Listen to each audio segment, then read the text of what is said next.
Obviously, the General Assembly is just back in session. And toward that end, we have William Lamberth on with us. He is the House Majority Leader in the House of Representatives. He's here to talk about a piece of legislation or two that is a priority for him and some of the rules debate and discussion that's been going on in the beginnings of the General Assembly. Hello, William. Thank you for being on with us. How are you, sir?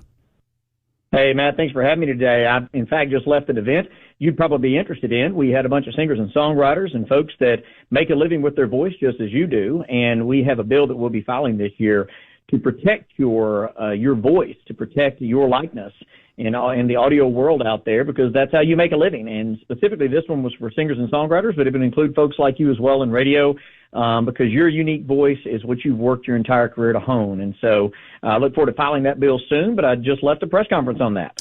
It was you, it was Governor Lee, and a number of other dignitaries and singers, songwriters, and the like. And this is the AI bill, right? It's one of probably several AI bills that have been filed this year, but this one specifically protects you. It protects any singer or songwriter out there from an AI bot, from a computer program, from being able to take your voice, combine it in with maybe a bunch of other voices or ideas that are all the intellectual property of real people, and then passing that off as a fake, as a new song. I saw this several months ago and started working on it, and I'm glad that my counterpart in the Senate, Jack Johnson, who's a good friend of mine, is going to be sponsoring this there, and that the governor is taking the lead on this. But several months ago, I saw, and you probably saw on social media as well, an AI bot had created a new song, and they rolled it out and were very proud of it. Well, that was, quite frankly, extremely concerning to me, because that's not a new song. It's just a combination of the millions of human beings that put their songs out there and on the internet, and that AI bot stole from each one of them just a little bit to create that quote unquote new product, and that's not fair to real human beings. So I'm looking forward to really carrying that bill and pushing it forward. Well, I look forward to supporting it. I think it's reasonable and good legislation, at least what I understand of it. Talk to me about the debate today. Obviously, members of the Democrat Party, they're in the minority. Republicans have a supermajority. The entire body votes on rules. They're trying to make rules a big deal in the House. It seems to me the rules are the same as they have been in every session, with maybe some slight variances. Talk to me about what was accomplished earlier today. Have you gotten rules in place? Absolutely. They passed overwhelmingly today. In fact, I think we had even a Democrat or two that voted for them. But, you know, we are a democracy. We are a republic. We are an organized society where we have rules that we all must follow. If I'm going to come on your show, there are certain rules that I need to follow. I call in at a certain time. I play by your rules, or otherwise, guess what? You're probably not going to invite me back on the radio again. And if I violate that too much. Now, thankfully, folks, he doesn't have a whole lot of rules. I mean, he lets us just pretty much wander far afield. But you know, for us in the legislature, we deal with issues that are life and death. I mean, I filed just a few days ago a bill that would have the death penalty as a possible penalty for someone who's convicted of child rape. If someone rapes a child under 12 years of age, we're talking 8, 10, 11-year-olds here that are some of our most innocent Tennesseans, that person would face the death penalty. As we are debating that bill, we need to be debating that bill. That's what our rules do. And today what we did on the floor is we actually expanded some of this so that, you know, we've heard from some of our newer Democratic colleagues. I mean, Representative Jones, Representative Pearson have been very vocal outside the legislature that they have not been heard. Well, I had our staff pull the numbers, and I found the result pretty interesting. Representative Pearson has spoken for 3 hours and 52 minutes on the floor in his short time in the legislature. Representative Clemens actually is right behind that, followed by Representative Jones. I made the top 10, which isn't surprising as majority leader, and I get a little talkative sometimes. But the vast majority of the top 10 were all Democrats. And so there's no doubt about it that the minority party is heard. And some of the rules we put in place will have some accountability measures if folks go off topic, but it also will allow for some bills to get truly equal time, where each side have said we have an hour for discussion. Each side will get 30 minutes. And the minority leader and I will kind of run traffic on that. And we can go into any detail of any of the rules you want to, but the basics of what we were under last year, we're still under this year, but we just changed it around a little bit to allow for even more robust debate. And I hope we hear from some more of our Republicans this coming year, because obviously with how gregarious our Democratic colleagues has been, it's been a little bit tough for some of our Republican colleagues to get a word in edgewise. I think it's just laughably ironic that the same people that are complaining that they don't get an opportunity to speak are the people that have spoken the most over the last. What was the time frame? Because somebody sent me those times. What was the time frame on speaking? Was it that just last session? So that's just the 113th General Assembly. So in other words, all this past year while we're in the regular session. Right. So, I mean, and it's loaded on the top end with Democrats. And obviously, and they're the ones claiming that they don't have an opportunity to speak. But the rules are the same for everybody, right? That you get a limited amount of time. I think it's 5 minutes on the House floor, and then you have to stay on the topic at hand. That's it, basically. Those are the basic rules. Is that not correct? It's not a lot more intricate than that. And kind of as a corollary to that, you can't hurl insults at folks. You can't, call people names, that kind of thing. I mean, it is a cordial, or it's supposed to be a cordial exchange of ideas and debate on issues. It's not about personal insults. And so you have to stay on topic, and you have to stay away from just hurling personal insults at other members or individuals. I mean, if somebody pointed at somebody in the gallery and started, talking bad about them or something like that, they would be called out of order, because again, that's not what we're here for. All right. I don't want to belabor the rules, because I want to talk to you about a couple of other pieces of very important legislation. But on the issue of the rules in committee, David Ritchie proposed a change in the rule that would require a roll call vote in committee. And you and I, just in the interest of disclosure, had a brief conversation about this yesterday, and you opened my eyes to what this would mean in committee if there was a forced vote on every single motion and every single measure. Just walk us through why you believe voice votes are appropriate in committee.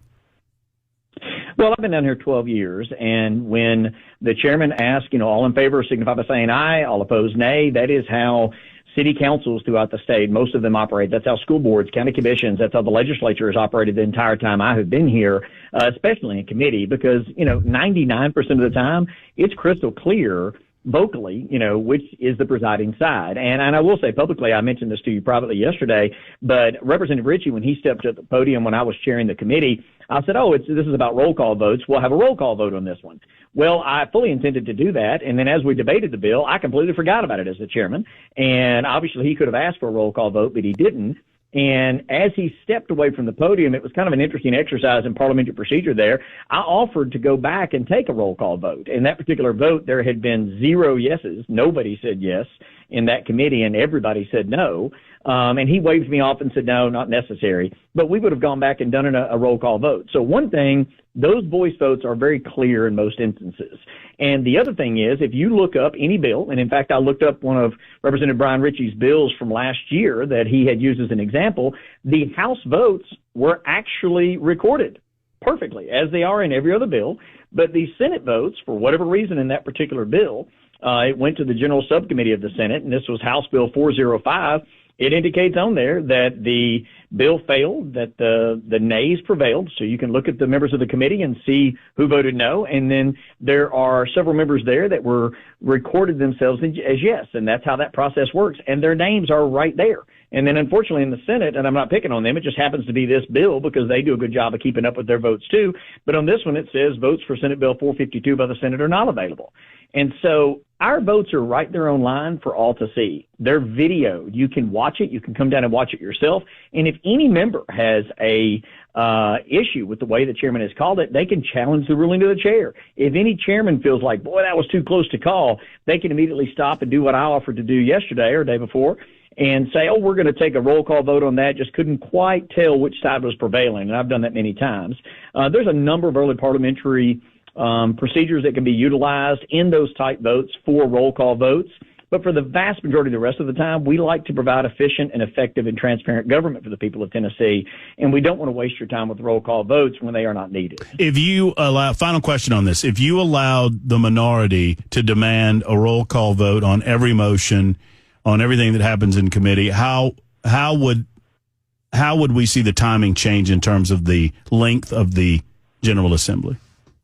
Well, we tried to pull those numbers. I mean, there's roughly 1,500 bills a year that are filed, and they go through in the House, anywhere from 3 to 5 committees before they hit the floor. So you have some averages in here, but you're talking about thousands of additional minutes, hundreds of additional hours, quite frankly, and days added to the General Assembly session for no reason whatsoever, because any member, when they step up and have a bill before a committee, can say, Mr. Chairman, I'd like a roll call. 3 hands of committee members before you vote can be raised and ask for a roll call. And even after you finish, and if for some reason somebody feels like the chair got it wrong, they can challenge the rule of the chair and still do a roll call. So with all those options, why would we waste your taxpayer dollars with additional time down here paying staff and members to be here over something that is a rare issue? And there are procedural protections there to take care of that issue. And by the way, the votes are on the website right now, even voice votes. Majority Leader William Lamberth is with us for a couple of additional moments. Let's rapid fire a couple of pieces of legislation, and hopefully we'll have the time as the General Assembly moves on to delve into these a little further. I was asked to ask you about 1640. I looked into 1640. It seems to be a mental health bill. I don't know if it's in relationship to the tragedy that happened earlier this year in Belmont University, but it seems to me that that's a good example of an issue that this would solve. But there are some gun advocates or gun rights advocates that are suggesting that this is some sort of camel nose under the tent. Explain 1640 for everyone. So and this is directly in relation to the Belmont horrendous tragedy that happened where a young lady who was just down here for school, out on a walk on a bright sunny day, and a bullet comes out of nowhere, strikes and kills her. And then we find out that the person that killed her has been in and out and in and out and in and out of the criminal justice system multiple times, and is so far gone from a mental health and developmental disability standpoint that this person cannot even assist their attorney, cannot even talk to their attorney about their case. Now, I've seen a couple hundred cases like this over the last 20 years of practicing law. These are folks that are so far gone that they need almost round-the-clock care. And as conservatives, if we're serious about community safety and we're serious about protecting our constitutional rights, then we need to have a serious conversation about what we do to balance those rights. Because I believe that we can protect our communities and improve our public safety without giving up any of our rights. But if someone is so crazy that they literally can't even talk to their lawyer, they need to be committed. They do not need to be released into the public. They absolutely are a danger to themselves or others. So they need to be committed to a facility for their safety and the safety of the public. And yes, if you are committed, this has been the law in the state of Tennessee for decades. If you are so far gone that you have to be committed, you lose your right to bear arms. You cannot purchase or possess a firearm. With this bill, you have full due process. There are no ex parte aspects of this whatsoever. I've been against that stuff forever, always will be. I'm never going to support any type of ex parte hearing of that nature.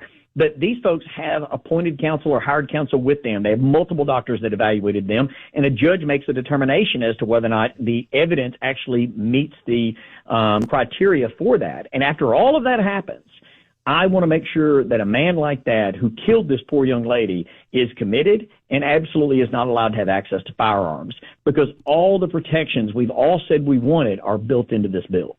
So you believe that were this bill the law at the time that this individual was going through the system, that the likelihood that he would have been involuntarily incarcerated would have been increased, and the possibility of him being on the street and ultimately killing Ms. Ludwig would have been diminished, or it wouldn't have happened? I absolutely believe that. I mean, and there were a couple of bills that we addressed in the House in the special session that I hope the House and the Senate will pass this year. I've already refiled one of them where a person like this should have had a mental health evaluation much earlier in the process, potentially years ago. I believe if you're arrested for a misdemeanor or a felony and there is a suspicion that you have a severe mental health issue or developmental disability issue, then the state should be paying for a mental health evaluation for that person. We used to do that until about 15, 20 years ago. They cut the budget. And in a $56.2 billion budget, $56.2 billion, that's your tax dollars. That's the combination of that in our budget. This bill would cost about $2.5 million with an M, to do a mental health evaluation for anyone like this while they're still at the misdemeanor stage, long before they commit a robbery or a rape or a murder. So I think we need to start earlier, and I think we need to have those good processes in place to truly identify those individuals within the court system that are severely mentally deranged and are a danger to themselves or others. And then, yes, we need to have those people committed. As part of that committal process, they lose their Second Amendment rights. But it's because they've been through the full due process hearings of all of this with all the evidence presented, and then they are committed because they need help too. but we got to protect our communities from these folks. A fabulous way to introduce the issue, the rape bill, the death penalty for rape of a child is a very important issue as well that I look forward to talking about moving forward. We look forward to many of these conversations during the General Assembly as time allows. I know your time is very precious during the session. We appreciate you today, William, and we will talk to you again very soon. Matt, thank you so much. Thank you for getting a good word out there on so many different issues. Many of my friends and neighbors and myself tune into you often, and we appreciate everything that you do all day, brother. There he is, William Lamberth, the House Majority Leader, joining us for a few good minutes. We're just scratching the surface on 1640, just scratching the surface on 1643, which is the death penalty for rape of a child. And other matters. We will continue these discussions. Sadly, out of time now, and I don't even know if we get to talk to Brian. We'll find out next on Super Talk.